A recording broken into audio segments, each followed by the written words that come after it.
The Rockies are on a bit of a hot streak here to start May, and we are just one game under 500. And one of the players helping us is Chase Dollander, who's had a pretty good start to the month and is currently pitching a no-hitter. Headed into the 7th inning, we're going to get right into it here. And Ha-Sung Kim trying to lay down a bunt to break it up, but not gonna work. That would be a terrible way to break up the no-hitter. Castellanos up next. Will fly out to right field. Veen chasing it down in foul territory. 2 gone here for Dollander. And they will say he went around. Looked like a strike regardless if you ask me. But a clean 7th for Dollander, and the no-hitter continues. Rockies, unfortunately, not able to get anything going offensively either. 0-0 as we head to the top of the 8th. And a strikeout here will make it 7 1/3. With 0 hits. Could be the first no-hitter here of our series. Huey McGee is going to lift this one deep to right center field. It's going to get through the gap, and the no-hitter is no longer.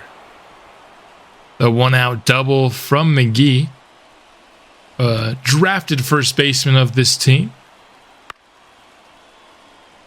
We'll break things up, but we're still trying to keep Dollander out there. Could still pitch a complete game shutout.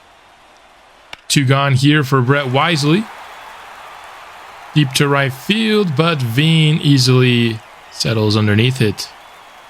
So, no hitters broken up, but can we get one more inning from Dollander for a complete game shutout? Would still be a very impressive performance considering what he has done the last couple of years.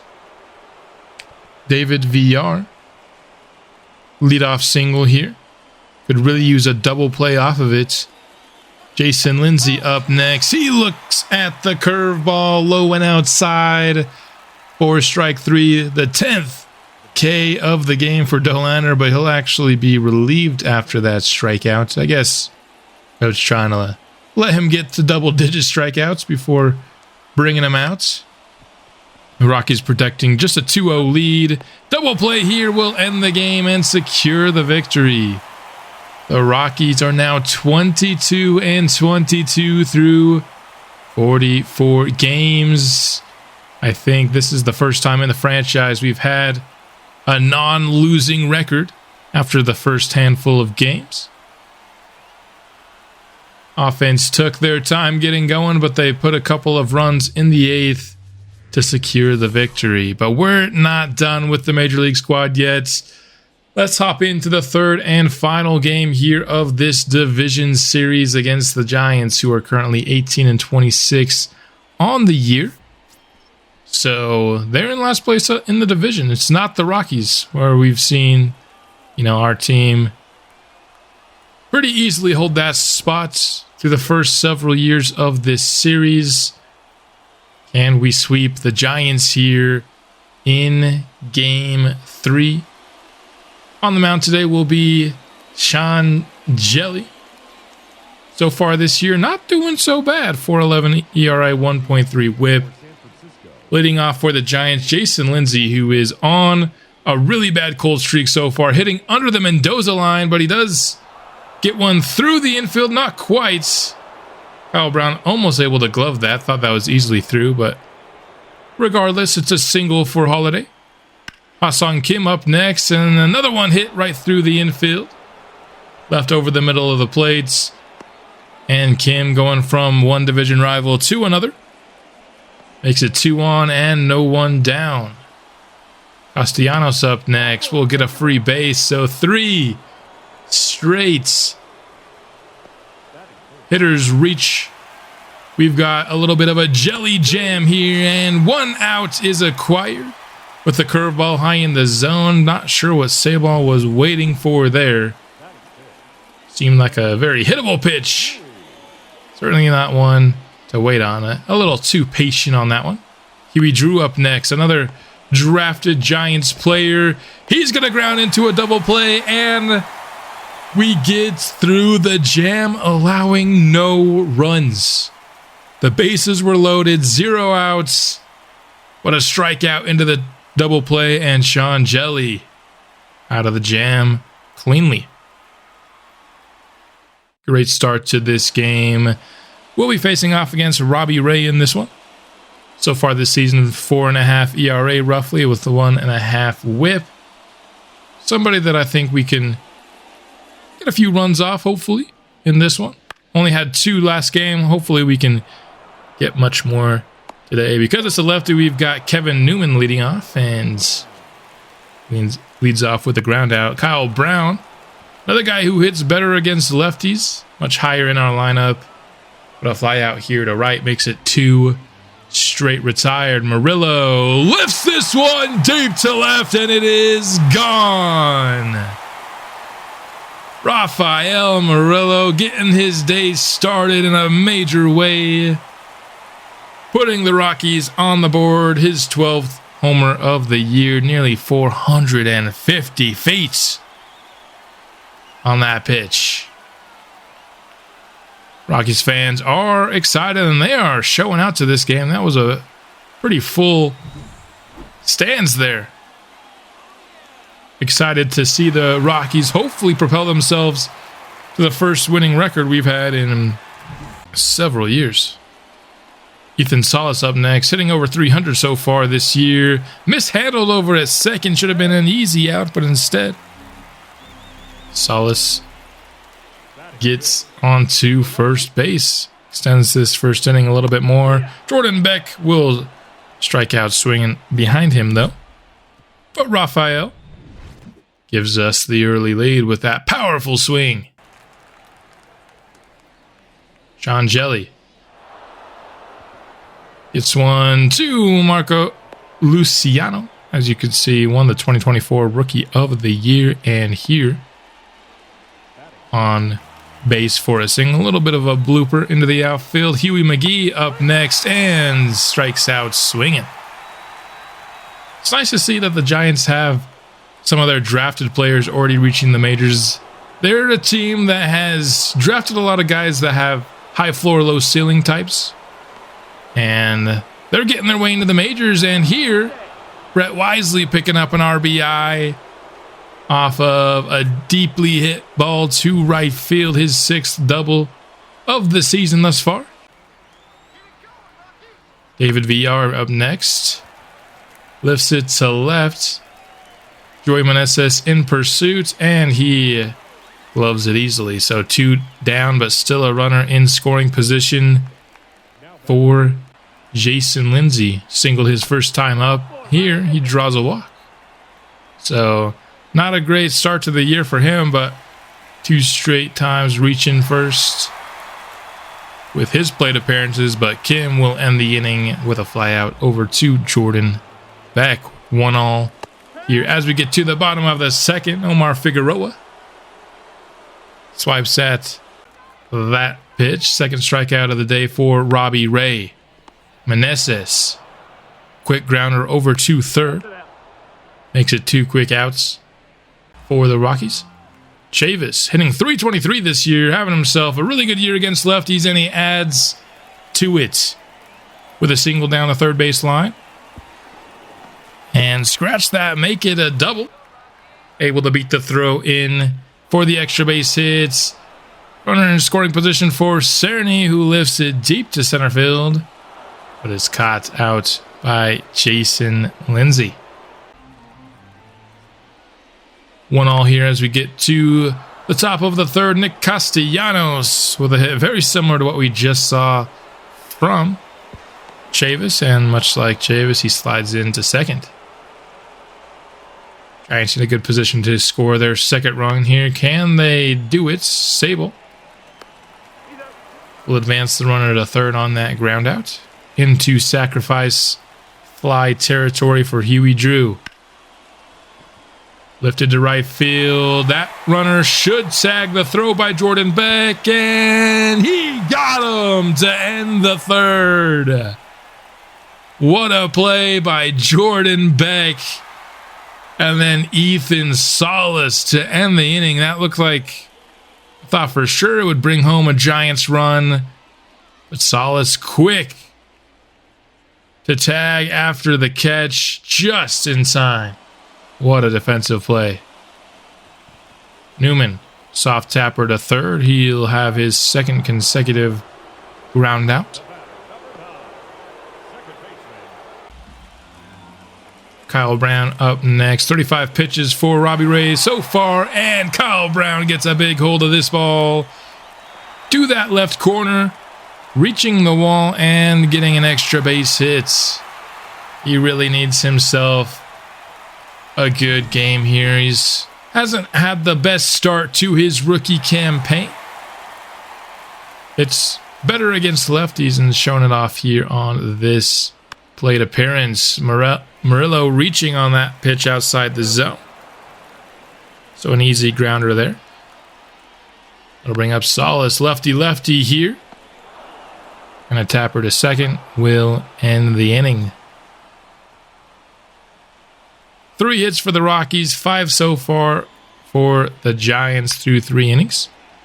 But both still with just 1 hit, and Marco Luciano's second consecutive hits. Not hit as softly as his first one, but a couple of singles on the board for San Francisco.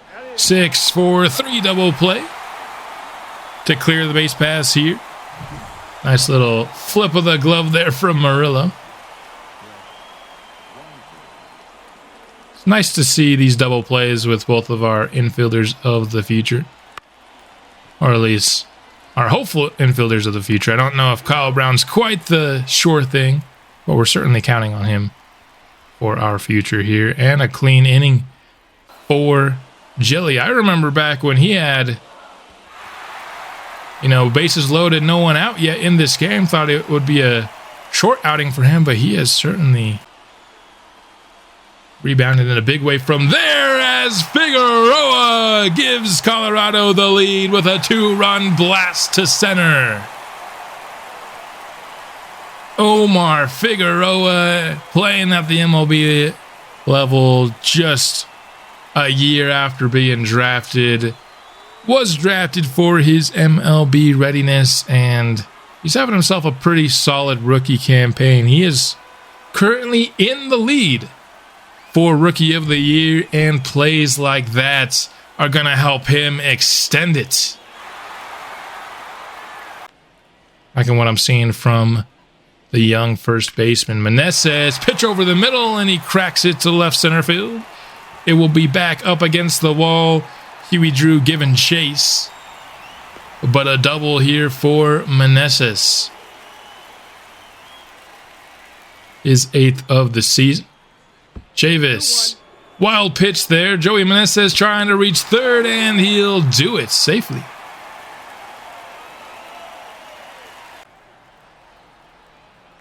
Chavis gets a free base with the walk. The Rockies offense starting to heat up here in the 4th.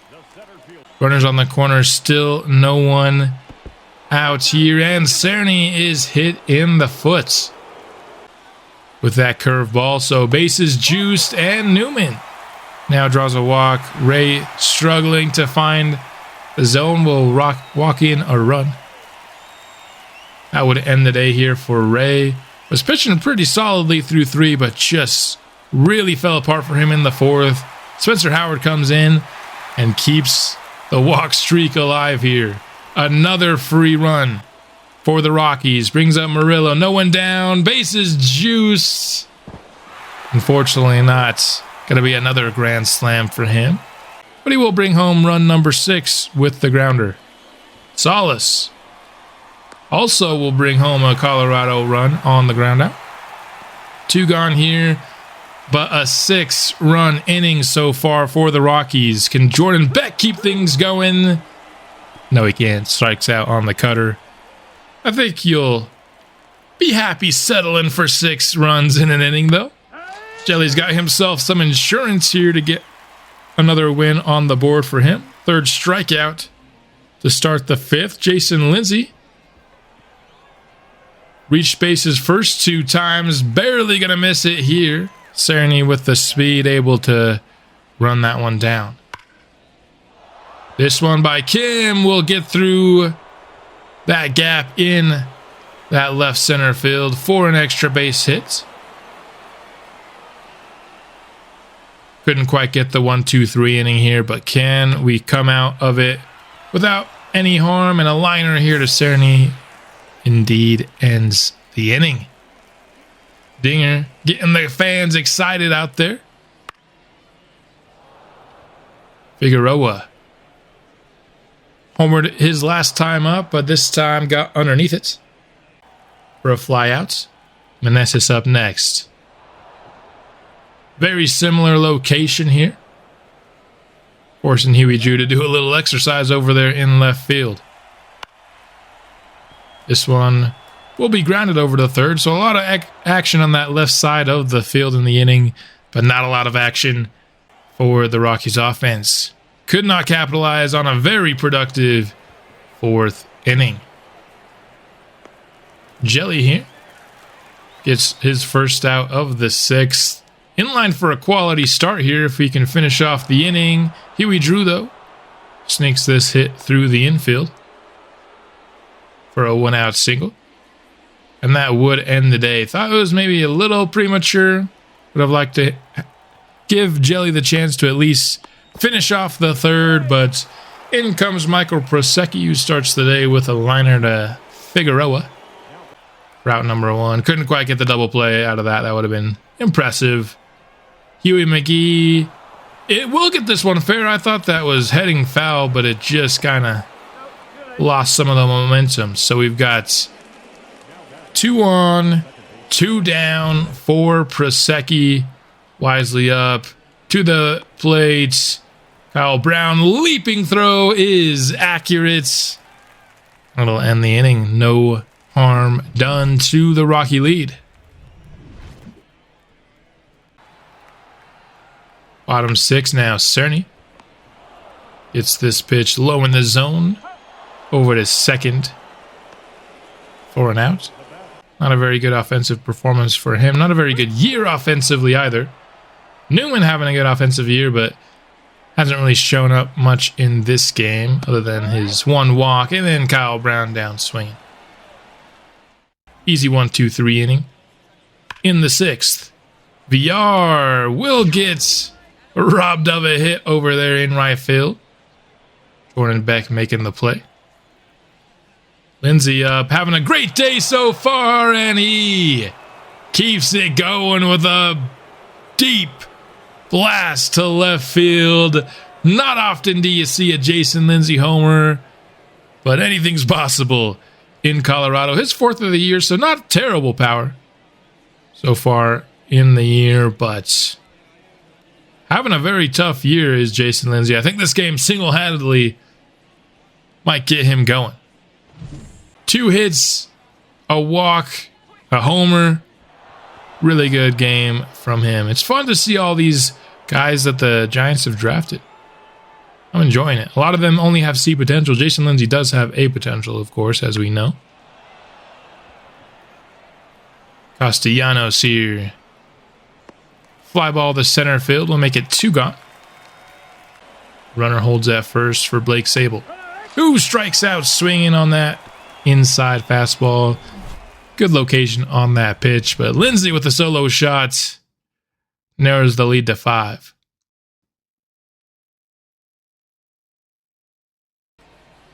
Murillo up to the play. He homered earlier in this game, but hasn't been able to add on to it with anything else since. That grounder will put him just 1 for 4 on the day. Salas so far unable to get ahead at all, and that will continue. 0 for 4 now for Ethan. Jordan Beck lifts this one to left field. Goes pretty deep here, but just not quite deep enough. That'll end the inning. With a 5-run game here, 2 innings left, I think we'll show just the highlights from here on out, including a Michael Prosecki strikeout.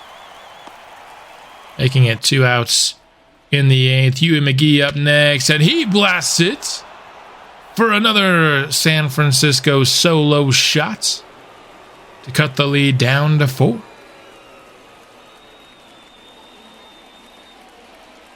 6th home run of the year for Huey McGee. 471 feet on this one. Some serious power to make it 7-3 in favor of our Rockies. Meneses up here. Gets another good pitch to hit, and much like his previous one, cracks it to left center field. This one, though, will just be a single. Chavis strikes it to left field. Drew can't make the play. Throw in will hold the runner at third, but a man on second and third with one down. Cerny hasn't had a good offensive day so far, but this one's through the infield. Lindsey can't glove it cleanly, and the Rockies tack on 2 more runs to their lead ahead of the 9th. I think you could conceivably see us giving up a 4-run lead, but a 6-run lead, I'm just not seeing it happening. Jason Lindsey, though, will get hit number 3 so far today. So 4 times has he reached in this game. He's been the Giants' best offensive player pretty easily in this game. Ah-Sung Kim to Murillo. 6-4-3 double play to end the game. The Rockies have a winning record, 23-22, with a sweep of the division rival Giants. You're starting to see a glimpse of hope for what this team can be in the future. Was looking like it might be a bad season for us, but we're just outside the wild card race now. Looking at the major leagues was not my only plan here for the episode. I also want to take a look at Clemente Herrera. We drafted him with our additional first-round pick, number 32 overall last season. Haven't yet seen him play, despite the fact that I am very excited for his future. And here he shows us why. A homer here on his first plate appearance we've ever seen of him. Clemente Herrera doing a little spin over there at second base. And jumping over the third base coach. That's a fun home run celebration. I did not know he had that. That's really cool. Clemente Herrera, though, showing up in a big way. Having a good year at AA, and with his ratings could easily make the trip up to AAA sometime soon. Especially, he's going to show up like that when we tune in and watch him. 371 feet, just under 100 miles an hour on the exit velo, and he follows that up with a walk. So far, I'm liking what I'm seeing in terms of him becoming somebody that can contribute in AAA. This one struck well. Also, just run down over there at right field. It's got to be one of those plays that would have, high probability of being a hit. Just didn't work out for him there. Only one hit, but it was a homer, so I think you take it. His 3rd homer in AA. Let's watch one more game here. Chopper up the middle. We'll get through the infield, so we'll lead it off once more with the single. Second consecutive first inning hit for Herrera. This one over the middle, and another one hit decently well off the bat, just right at second base. Back up here in the 5th. Into the outfield for a liner to right. He's hitting these balls hard. They're just not finding the gap, unfortunately for him. 1 for 3 here, top of the 7th. One man on and striking out on the curveball there. We've got one more appearance, and it's a liner to second. We end off today's episode at 23-24. We lose 2 consecutive to the Padres.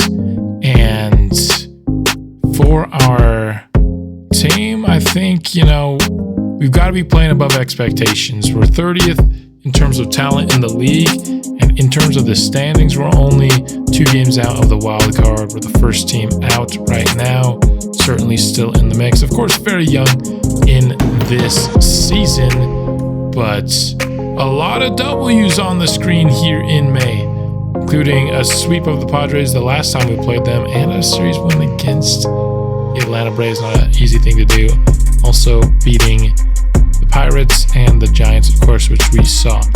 This Padres series will be the first time we've lost a series in the month, and the team is playing really well. I'd like to end off the episode by just talking about one player that we've scouted that has turned out really well, and that is Juan Rocha here, 18 years old, lefty bat. Just projects to be an all-around good offensive player with both the contact, the power, and then sprinkling in some really good plate skills as well, particularly that discipline. Defensively, he's not going to be great, but he can play first base, or he can play probably left field, I would say.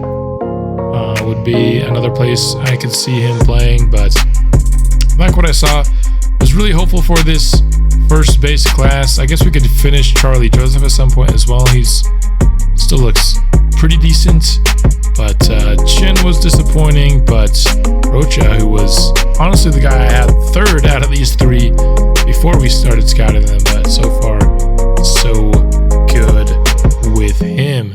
Apart from that, really kind of looking for other additional options at the position player spot, but pitching wise, I think we have 4 guys that I really like here, and luckily for us, 3 of them are lefties: Trainer, McDonald, and Sloan, all lefties, all ranked in the top 10 of our board. We also have a good discovery guy who's a righty here, just a little bit further down. But despite the fact that our scouts have him first, I don't know if I would have Trayer here at that first spot on our board. In fact, I probably would not take this guy in the first round. Hits per 9 just a little bit too low for me. But if he's available at 32 or 42, which, you know, MLB rank 43, he could be. That is a spot that I would take him. In terms of guys I would take it for, there's really a couple. Jason McDonald here, I think, could be worthy of that number 4 overall pick. He has excellent break on his pitches, walks Brian in a really good spot. Stamina not going to be excellent, but looking good. Eric Sloan, a guy maybe a little bit more well-rounded on his per 9s. His per 9 going to be in a good spot. Break as well. The one guy here who I think actually is the best pitcher, is just, I think he's really close to the other 2 in McDonald and Sloan, and so if it's really close, I'll take the lefty in this case. But I think he actually might be the best pitcher in the class. But again, I think Sloan and McDonald are really close behind. So have a couple pitching options, have one position player option. I'd like to find maybe one more. The guy we're scouting right now is a guy who I think could have future leadoff potential. I don't like that before we scouted him, he's already dropped 11 spots. That isn't very comforting, but I look at his skill set, and if he comes in, you know, towards the top end of his ranges, we could be looking at a really good player. So I'm going to scout him for a week. If he continues to fall, then obviously we won't continue. In terms of discovery, this is the first week we'll be discovering position players, and we are also switching from Central to International. Decided to go with that 6th week this time around, just because there were a lot of 18-year-olds at the top of the draft, you know, so a lot of guys that we really could have used the additional. All of these guys are 18 at the top of the board, so the extra 15% I think was really helpful. But moving on to International now, and this prospect little update was the end of what I had planned for this episode. We'll be back soon with another continuing our season, and I will see you then.